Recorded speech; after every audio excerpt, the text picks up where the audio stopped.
In the land of Raleigh, North Carolina, there lived a group called the St. Philip Bodybuilders.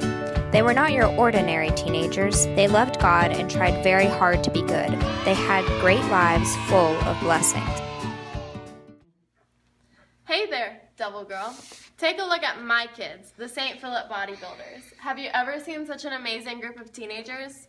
Well, I would be too if I had all they had.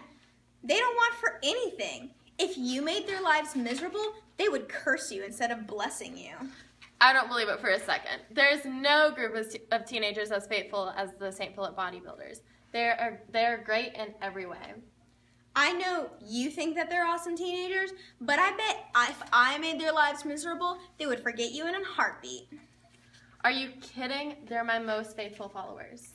You won't even like them when I'm finished with them. Come on, let me take the St. Philip Bodybuilders and give them a bad time and see if they remember you. They'll badmouth you right to your face. Go ahead and try. The St. Philip Bodybuilders will always be faithful to me. So you're saying I can do anything I want to them? Yeah, go ahead. Do whatever you want. Just don't physically hurt them. Well, Satan was super excited over that. She just knew she would find some way to get the bodybuilders to curse God. These awesome teenagers were sitting together being all happy when a messenger came to them and told them that there had been a great tsunami right here in Raleigh and that their youth leaders had been washed away and were dead. Another messenger came to the bodybuilders and told them that lightning had hit all of their dogs and killed them.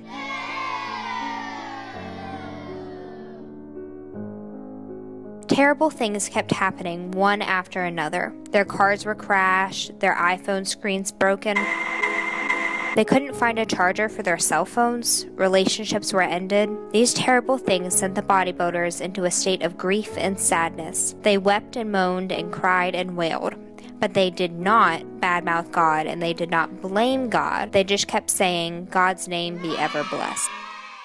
Well, Satan was not happy, and she went back to visit God, and God said, See, these awesome group of teenagers lost so many things that are so valuable to them, and yet they are still blessing me. Well, they won't when I make them sick and give them acne. Just watch. I will make them hate the day they were born. Now you be careful. These are my faithful sons and daughters. Don't you dare kill them. So Satan covered the bodybuilders in terrible acne. No acne medication would work and they were miserable. When a friend came to visit them, she asked why they were still praising God when he had made them so ugly and ruined their lives. The bodybuilders explained that they had good days and bad days, but that wasn't God's fault. Another friend came to see them and asked them what they had done to make God so angry. Maybe they should just pray and ask God to forgive them. He thought that maybe they would be better off if they just cursed God and died. The bodybuilders knew that God was good, and they still didn't blame him for anything. Although they had really had a terrible time of life lately. St. Philip Bodybuilders, I hear you. Call yourselves together. Where were you when I created Earth and everything on it? Who do you think came up with all the beauty that surrounds you? God restored the bodybuilders with beautiful complexions, wonderful grades, great friends, new cell phones with chargers.